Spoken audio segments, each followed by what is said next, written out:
හරි මේක Altium Design video series එකේ 4 වෙනි වීඩියෝ එක. එතකොට පළවෙනි වීඩියෝෙන් අපි Altium Design එක දාලා ක්‍රැක් කරන්නේ කොහොමද කියලා බැලුවා. ඊට පස්සේ දෙවෙනි එකකින් schematic එක ඩිසයින් කරා. එතකොට තුන්වෙනි එකෙන් මේ PCB එක ඩිසයින් කරා. හරිනේ. එතකොට දැන් අපි හතරවෙනි පාර්ට් එකෙන් කරන්නේ මේක අන්තිම පාර්ට් එක. මේකදී කරන්නේ අපි මේකේ output file එක කොහොමද ගන්න කියලා.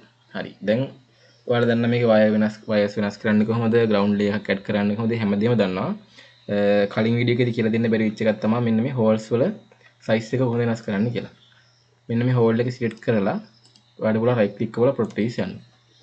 properties ගිහිල්ලා පුළුවන් මෙන්න මෙතන මේ diameter එක වෙනස් කරන්න පුළුවන්, hole size එක අපි දාමු 20 වගේ. අර hole size එක වෙනස් වෙනවා. diameter එක දැන් මේ diameters එක වෙනස් කරන්න ඕනේ මේ වටේ ground layer එක දාන්න කලින් diameter 60 වගේ දැම්මොත් මේක size එක ලොකු වෙනවනේ, ground layer ගියා වෙනවනේ. ඒ හින්දා මම size එක 50ම තියා ගන්නම්. එතකොට ඔයාලා මේ diameter වෙනස් කරලා ඉවරලා අන්තිමට තමයි මේ ground layer එක දාන්න ඕනේ. හරිද? එතකොට මේක ගත්තාම මේකෙත් එහෙම තමයි. මේකෙත් x axis එකයි y axis එකයි size එක වෙනස් කරන්න පුළුවන්. මේ 59 දශම ගානක් තියෙන දෙකේම මම මේක දාන්නම් 55ට වගේ. අර පොඩි වුණා දැක්කද? මේකත් 55ට වගේ දාන්න. හරිද? ඒ විදිහට size වෙනස් කරන්න පුළුවන්. ඒකෙත් අපිට පුළුවන් hole diameter වෙනස් කරන්න. මෙතන hole size එක මම දාන්නම් 30 වගේ. හරි. 28 වගේ දාමු. හරි. ඒ විදිහට ඔයාලට පුළුවන් කස්ටමයිස් කරන්න ඔයාලට කැමති විදිහට. දැන් මම මේකේ PCB එක ඩිසයින් කරන්න කලින් මේක ගානට කට් කරගන්න ඕනේ. ඒතකොට ඒකට කරන්න ඕනේ එක තැනක් ක්ලික් කරලා මම කීබෝඩ් එකේ ටැබ් ඔබන්න. එතකොට මේ ඔක්කොම සිලෙක්ට් වෙනවා. ඊට පස්සේ මෙන්න මේ ඩිසයින් වල board shape ගිහිල්ලා define board shape from selected object කියන එක දෙන්න. ඒකලා yes දෙන්න. හරි. දැන් board එක ගානට කට් වුණා. ඒ වගේම තමයි ඔයාලට මේකේ අපි දැන් අද PCB එකේ 3D view එක බලන්න පුළුවන්. ඔයාලා යන්න keyboard එකේ තුනේ ඉලක්කම ක්ලික් කරන්න. එතකොට ඔයාලට පුළුවන් මේ වගේ ඉන්ටර්ෆේස් එකක් බලා ගන්න. එතකොට ඔයාලට මේක උඩත් control එක ඔබාගෙන scroll wheel එකෙන් zoom in out කරන්න පුළුවන්. ඒ වගේම තමයි shift එක ඔබාගෙන දැන් shift එක වඩාස ඔයාලට පුළුවන් මේ වගේ රවුමක් එනවා. මේ වගේ රවුමක් එනවා. ඊට පස්සේ mouse button එකේ right click ඔබලා අපිට පුළුවන් මේක මේ විදිහට rotate කරගන්න. මේ ඔයාලට මේකේ 3D view එක බලන්න පුළුවන්. හරිද? හරි. හදවන 3D view බලන්නේ control එක ඔබලා scroll wheel එකෙන් zoom in out කරන්න පුළුවන්. right click ඔබලා මේක position එක අරන් යන්න පුළුවන්. හරි. ඊට පස්සේ ආපහු දෙකේ ඉලක්කම ඔබලා අපිට පුළුවන් මේකේ අපි කලින් ගන්න PCB interface එකට එන්න. හරිද? ඊට පස්සේ මේකෙන් PCB ඩිසයින් කරන්න කලින් ඔයාලා මේකත් ෆයිල් ගිහිල්ලා සේව් දෙන්න ඕන. හරි. දැන් මේක සේව් කරගත්තා. ඊළඟ කරන්න තියෙන්නේ ඔයාලා යන්න මෙන්න මෙතන වම් පැත්තේ උඩම තියෙන ෆයිල් කියලා එකක්. ඒකේ මෙතන තියෙන fabrication outputs කියලා. ඒක ඔයාලා යන්න ඕනේ මෙන්න මේ x2 ෆයිල් කියන එකට. හරි. දැන් මම x2 ෆයිල් කියන ක්ලික් කරා. ඊට පස්සේ මේ මෙතන ගිහිල්ලා all on කියන එක දෙන්න. එතකොට මෙතන ඔක්කොම ටික් වැඩෙනවා. මෙතන ඔක්කොම හරි වැටුණාට පස්සේ ඕකේ දෙන්න. පොඩි වෙලාවක් යනවා. හරි. දැන් ඔයාලට බලා ගන්න පුළුවන් මෙන්න මේ වගේ item එකක් එනවා. හරිද? මේ බලන්න මෙතන තියෙන PCB project, ඊට PCB1, ඊට පස්සේ cam static කියලා එකක් තියෙනවා. දැන් අපිට බලන්න මේක customize කරගන්න අපිට ඕන විදිහට.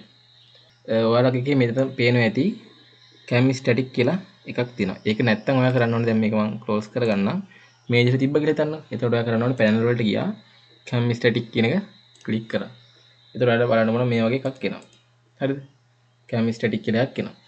ඒකෙදි අපිට පුළුවන් මෙන්න මේ විදිහට අනවශ්‍ය පාර්ට් ටික අයින් කරගන්න. දැන් මම මේ අනවශ්‍ය අයින් කරන දැන් ඔයාලට පේනවා මෙතන කොළ පාටේ මෙතන පොඩි කතරේ අයින් වෙනවා. ඒක වැඩක් නැහැ. මේව වැඩක් නැහැ. ඒක තියාගන්න. හරි. මේකෙදි මම පොඩි මිස්ටේක් එකක් කරා. දැන් මේ හෝල්ස් නැහැනේ. හෝල් නැතිනම් අපි ඉස්සරම කරන්න ඕනේ මෙහෙමයි. ආය යන්න PCB project එකට. project එකට ගිහිල්ලා ඔයාලට පුළුවන් මේකේ files ගියා මෙතන fabrication output වල x2 file වලට යන්න. ගිහිල්ලා මෙතන මේ all on දීලා dirs වලත් all on දෙන්න. ඒතර මෙතන මේ දෙකක් තියෙනවා. දෙකම දීලා okay කරන්න. හරි. ඔයාලට load වෙනවා. ටිකක් කරලා load වෙයි. හරි. දැන් ආවා camstatic කියන ෆයිල් එක. දැන් ඔයා යන්න මෙන්න මෙතෙන්ට ගිහිල්ලා අපිට පුළුවන් දැන් අනවශ්‍ය පාර්ට් ටික අයින් කරගන්න. දැන් මේ host ටික මම තියන්නම්.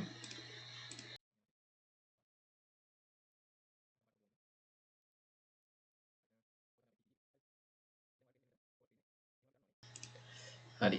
දැන් අපි මේ project එක control S ගාලා save කරගමු. හරි. එතන මම default save දෙන්නම්.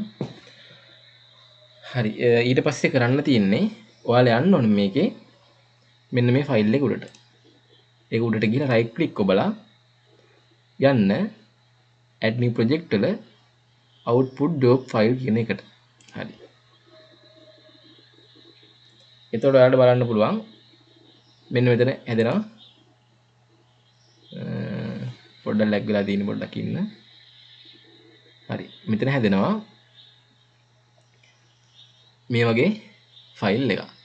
එතකොට ඒක තියෙන්නේ මෙන්න මේ setting කියන ෆයිල් එක ඇතුලේ. ඒක ඔටෝම අපිට එනවා. දැන් හිතන්න ඔයා මේක හිටියා කියලා.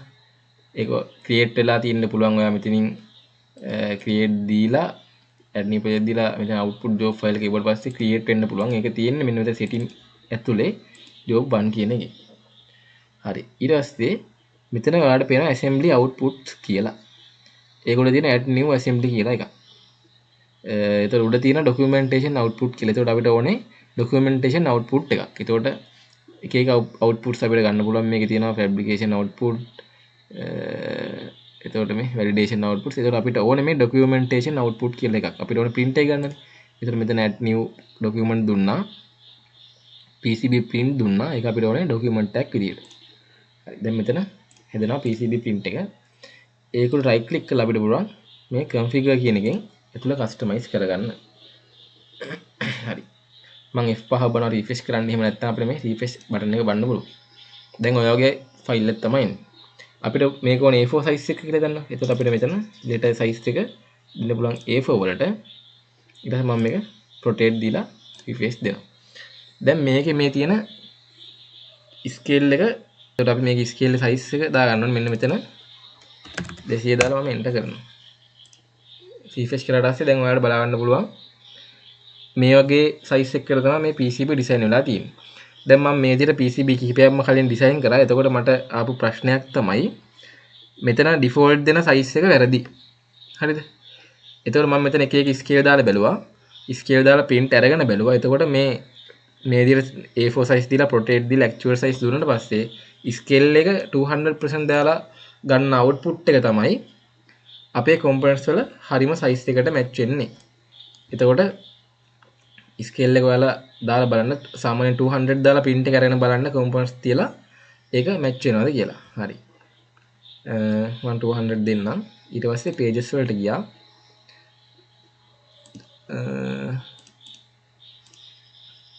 මෙතනින් අපිට පුළුවන් මේ hole ටික හදාගන්න. හරිද?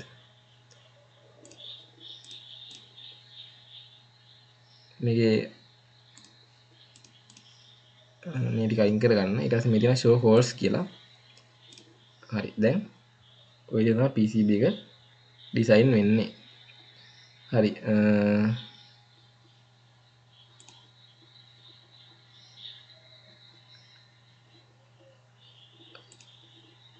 හරි. මේක අපිට පුළුවන් කලර් එක මොන වලින් දාගන්න. හරි. දැන් ඔය විදිහට PCB එක ඩිසයින් වුණා. ඊට පස්සේ okay දෙන්න. හරි. එතකොට ඒක එතන save වෙනවා. දැන් ඒක අපි right click කරලා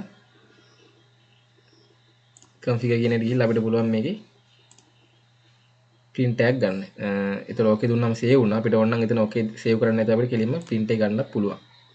හරි. මම මේ print එක desktop එකට දාගන්නම්. PCB design 1 කියලා. හරි. ඔය විදිහට තමයි අපි PCB එක ඩිසයින් කරගන්න ඕනේ. හරි මම මේක අයින් කරගන්නම් බලමු අපේ PCB කොයි විදිහට දෙන්නේ කියලා. ඔයාලට ඕන මේ කම්පොනන්ට්ස් වලට නමක් ඇඩ් කරන්න පුළුවන්. ඒවා ඉතින් tools වල තියෙනවා. ඔයාලට self study කරන්න පුළුවන්. දැන් මම මේකේ mainly PCB එක ඩිසයින් කරන්න කොහොමද කියන එක තමයි කියලා දුන්නේ. හරි. දැන් ඔයාලා දැක්කම මම අකුරු ටික ඔක්කොම අර අන්තිම අවුට්පුට් එකක්දී අකුරු ටික අයින් කරගත්තා. ඒ විදිහට අකුරු ටික අයින් කරන්නේ නැතුව ඔයාලට අකුරු තියෙන පොසිෂන් එක වෙනස් කරගෙන ඔයාලට පුළුවන් ඒක ගාන ඩිසයින් කරගන්න. හරි. මේ තියෙන PCB output එක මං හිතනවා මේ වීඩියෝස් ටික ඔයාලට ගොඩක් වැදගත් වෙන්න ඇති කියලා මේ Altium design එකට අලුත් කෙනෙක් නම්. එතකොට මේකේ අඩුපාඩු තියෙනවා නම් අනිවාර්යෙන් කමෙන්ට් කරන්න යන්න. ඒ වගේම තමයි ඔයාලට තව මේක දැනගන්න දේවල් තියෙනවා නම් එතකොට මං කියලා දීපෝ දේවල් වල ඔයාලට මදි කියලා හිතන දේවල් තියෙනවා නම් ඒවත් කියන්න. එතකොට මං ඔයාලා කියන බහුතරය කියන දේ බලලා වීඩියෝස් ඉස්සරහට අරගෙන එන්නම්. එහෙනම් අපි අලුත් වීඩියෝ සීරීස් එකක් හම්බෙමු. අනිවාර්යෙන් ලයික් එකක් දාගෙන යන්න. එහෙනම් හැමෝටම සුබ දවසක්.